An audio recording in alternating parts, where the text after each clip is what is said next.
Jadi pada hakikatnya masyarakat itu kembali lagi ketika pemimpin daerahnya itu akan berakhir, antusiasme mereka menurut jenengan gimana sih? Tidak berpengaruh. Tidak berpengaruh. Tidak Beda dengan presiden ya? Beda dengan presiden karena memang itu luar biasa dinamikanya. Kalau pengamatan jenengan di lapangan untuk dengan ini dengan masa transisi atau ini akan mengakhiri, apakah muncul dari basis di bawah di warung-warung dan sebagainya berbicara tentang itu, misalnya terus nabai cari pemimpin baru, dampak terhadap masyarakat kayak gitu, muncul nggak pembicaraan kayak gitu? Kalau karakter dasar atau sifat dasar manusia itu selalu ingin mempunyai warna-warna yang selalu berubah-ubah, yang berbeda. Itu pasti. Kalau kemapanan atau kita mengikuti hal-hal yang sifatnya monoton, itu membosankan dan tidak akan menjadi perhatian publik. Publik akan masa bodoh. Tapi kalau warna selalu berubah-ubah, itu akan menjadi pusat perhatian publik. Itu ya. Dan itu akan sangat dinamis buat daerah. Nah, kalau di Tegal sendiri, kira-kira ada nggak wacana-wacana tadi warna-warni apa kesannya masyarakatnya cuek atau gimana menurut jenengan? Ada memang. Ada ya. Diskusi-diskusi pojok warung pojok itu banyak juga yang sudah mulai mewacanakan itu, cuman kan belum kenceng bahwa kita butuh hal-hal yang sifatnya beda, itu yang sifatnya beda dari sebelumnya. Seperti apa sih? Apa konsentrasinya terhadap pencalekan kali ya? Itu juga lebih ke politik ya, agak mengalihkan gitu. Terus reaksi publik itu bersumber dari apa yang dilakukan pemimpin.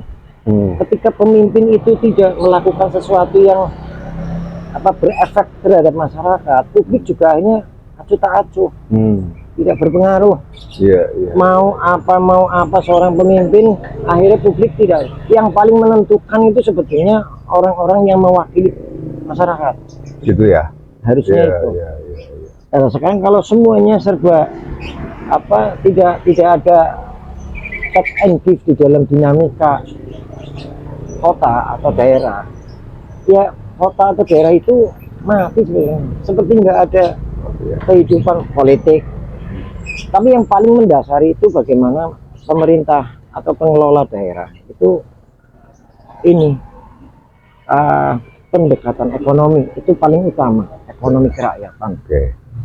Kemudian kita ngamati lagi ya, karena kita juga sama-sama orang media nih, bahwa selama masa pemerintahan kepala daerah terpilih sampai dengan hari ini, sama nggak persepsinya yang saya dapat di lapangan dengan persepsinya Ame Anies bahwa pembangunan infrastruktur oke, tetapi kok ya difokuskan pada titik-titik itu sampai kemudian ini mau berakhir kayak gitu loh. Sama nggak itu bahwa ada 4 kecamatan di kota Tegal Selatan, Margadana. Kemarin saya ngobrol-ngobrol juga sih sama orang Margadana bahwa Margadana itu sama sekali tidak tersentuh baik dari infrastruktur maupun dengan isu-isu keramaian yang membawa dampak kepada masyarakat. Misalnya kita kasih contoh bahwa kemarin saya ngobrol di sana kan dari anak Taman Bung Karno ya, Taman Bung Karno. Itu juga kesannya tidak ada upaya untuk meremehkan di titik itu. Sama dengan di Tegal Selatan kan ada nih kayak alun-alun Taman Pancasila itu, di situ ada lapangan, ada pusat penjualan kayak gitu. Tapi kok sama nggak persepsinya masyarakat dengan kita yang orang media bahwa konsentrasi tidak lepas dari Pancasila Ayani, Pancasila Ayani. Demikian pula halnya dengan pusat-pusat kegiatan yang berbasis olahraga atau berbasis keramaian, misalnya GOR, kemudian stadion, kan hampir mati itu. Bahwa tempat itu kan sebenarnya bisa juga dibuat titik keramaian semacam itu. Yang pertama saya tanyakan, persepsinya sama enggak jenengan yang di lapangan dengan saya yang di lapangan dengan pendapat masyarakat soal itu? Sama, terutama masyarakat di sebuah daerah atau di wilayah yang merasa pembangunannya tidak terperhatikan, ya kan? Konsentrasi pemerintahan Kota Tegal itu selalu berada di ini pusat kota. Pusat kota itu ya di sekitaran alun-alun, Taman Pancasila. Memang kita sangat mendukung Kota Tegal itu pemerintah itu sudah mendeklarasikan sebagai kota wisata. Itu sangat bagus karena diharapkan untuk bisa meningkatkan pendapatan dari sektor pariwisata. Tetapi ada kebijakan yang menurut saya dalam kacamata yang mungkin tidak luas, bahwa kebijakan ini tidak menerapkan keadilan yang merata terhadap pembangunan di seluruh wilayah, hanya berfokus pada satu titik itu. Harusnya pemerintah itu ke depan itu harus memperluas, mengekspansi pembangunan ke wilayah yang selama ini tidak terperhatikan. Ya cocok, karena ada juga sih pendapat masyarakat yang gini, kalau kemudian difokuskan pada titik-titik itu, dikaitkan dengan pemilu dan sebagainya, percuma anak perwakilan Dapil Margadana, Dapil Tegal Selatan, berarti mereka yang mewakili kursi di situ dianggap tidak mampu mendorong untuk itu. Itu saya ya dari masyarakat itu ada konsep kayak gitu. Kalau kemudian berbicaranya adalah di daerah-daerah titik yang tadi, jelas itu pun juga akan menimbulkan persoalan loh.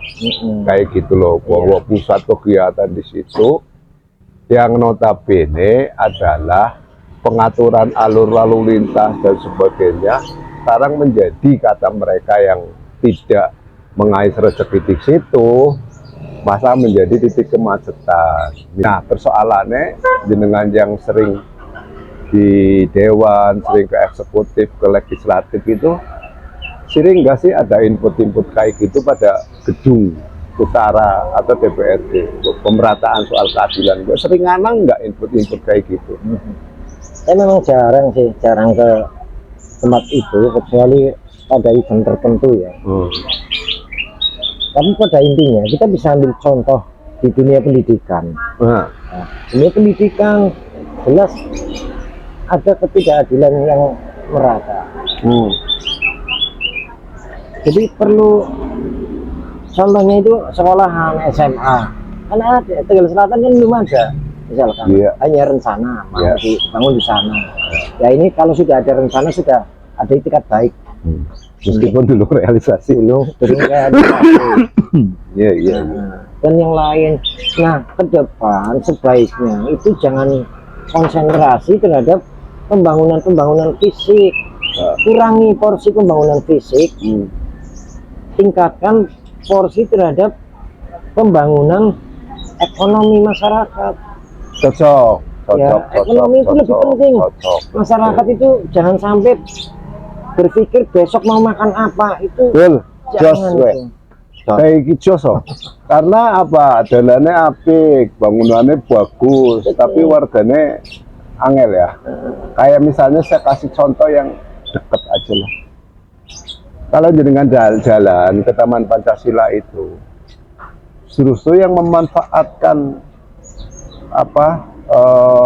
faktor ekonomi nang kono gue wong kabupaten di luar kota. Di luar kota gitu. Ya, misalnya ya yang ini aja wes kita ambil contoh sing pit tambah gue. Skuter itu orang yang asli Tegal itu bisa dihitung dengan jari yang mengusaha di situ. Drop-dropan, cuma kadang-kadang mereka pinter ya, pemodalnya atau pemiliknya itu orang kabupaten, nanti yang dipekerjakan itu orang situ. Kita salah satu contoh. Kayak misalnya lagi sampai pada jualan es teh yang keliling itu kabupaten nih.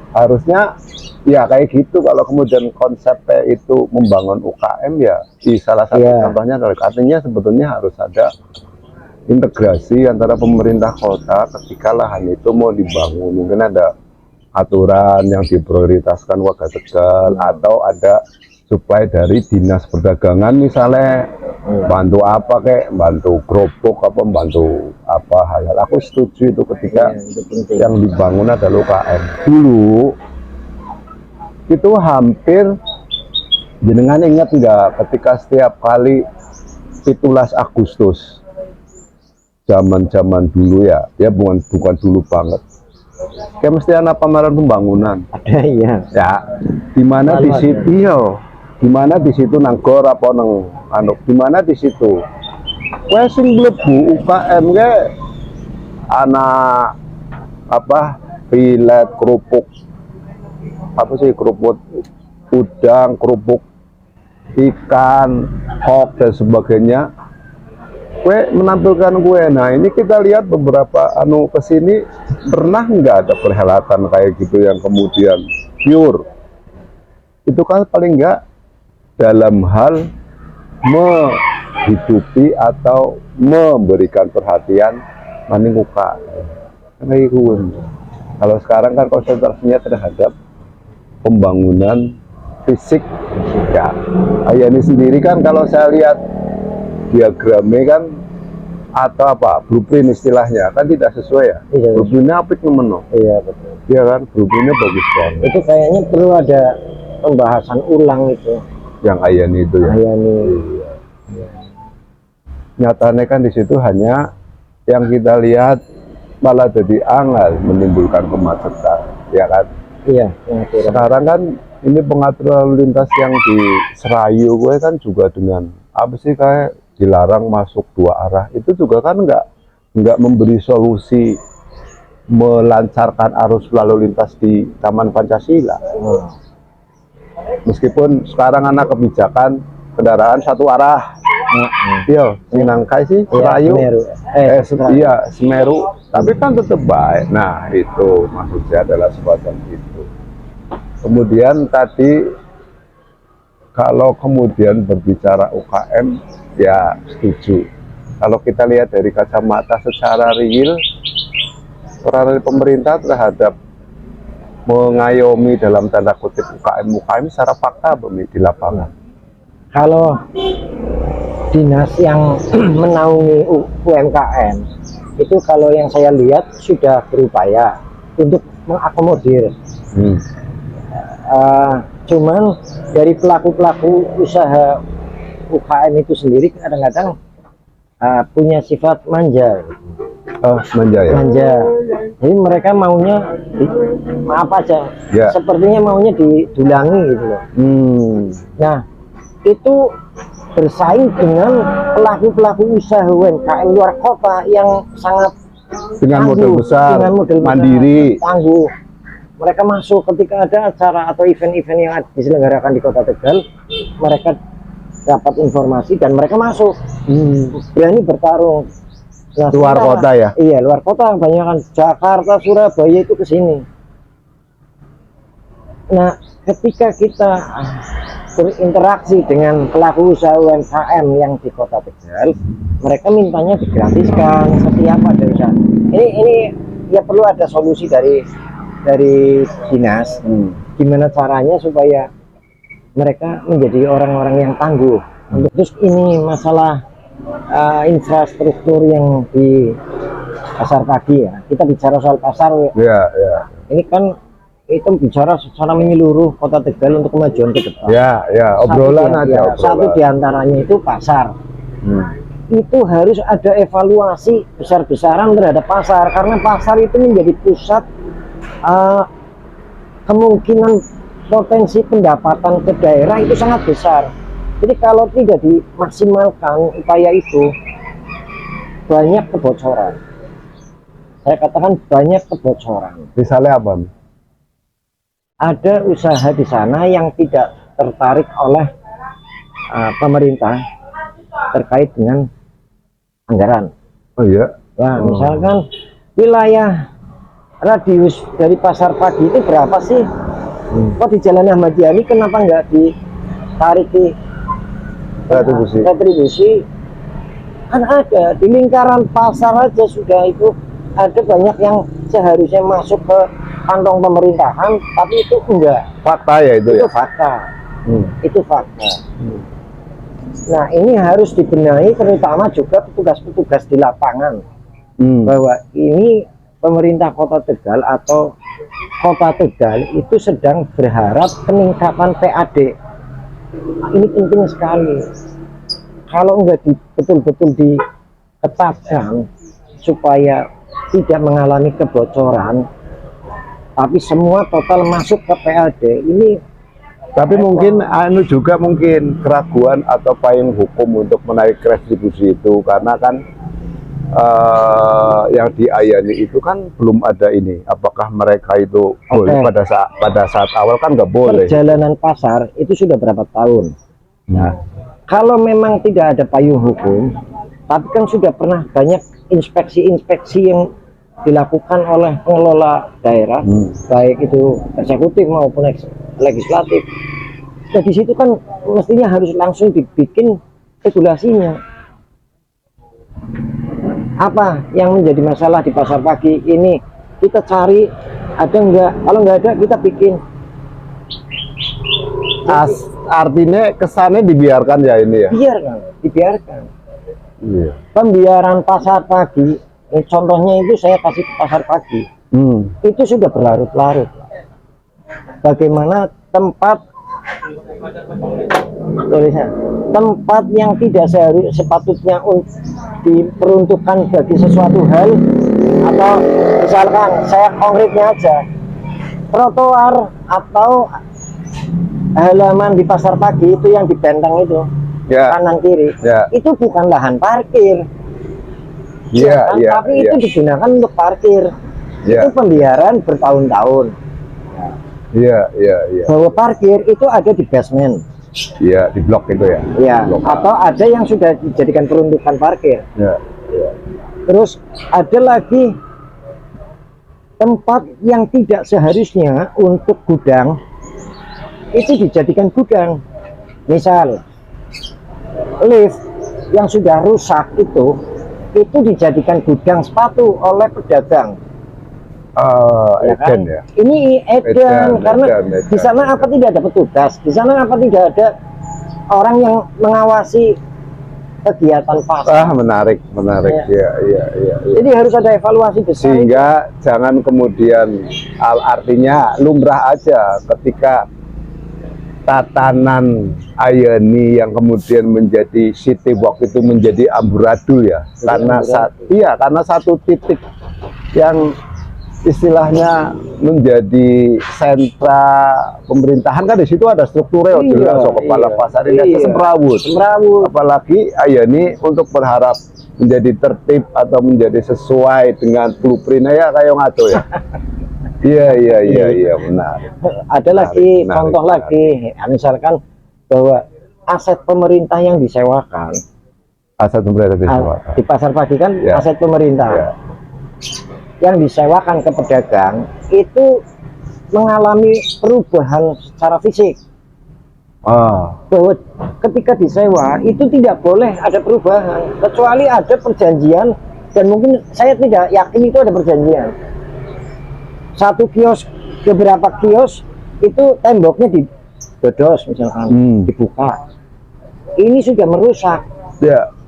Nggak boleh itu. Ya kayaknya ya talaka ya, kayak kue di luar daerah itu nggak ada. Kalau misalnya dia itu bentuknya sewa atau kepemilikan milik Pemda itu ya sesuai dengan itu ya.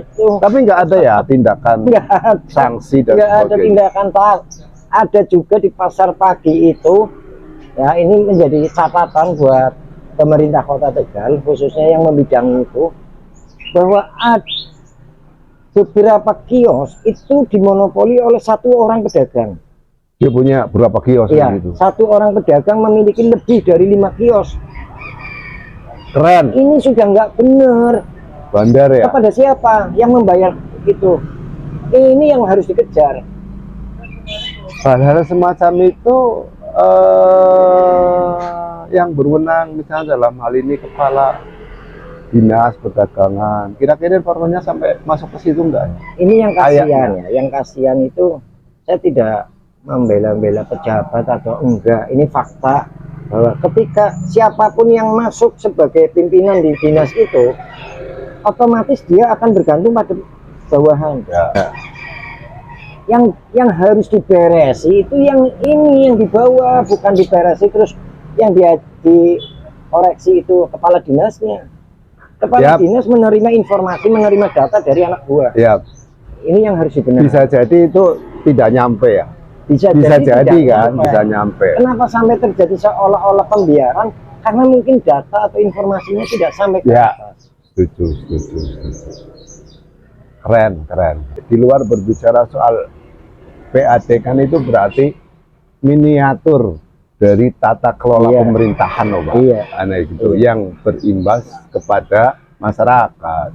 Ya kan kayak gitu. Kalau kemudian tadi jenengan bilang bahwa lift yang seharusnya menjadi apa sih transportasi orang justru jadikan gudang, itu aja nggak mampu membenahi. Kalau tapi data dan faktanya ada ya kayak gitu.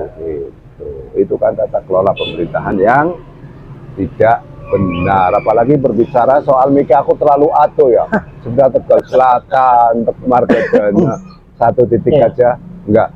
Banyak sih Pak persoalan-persoalan yang bisa kita kupas, PPIP dan sebagainya itu banyak.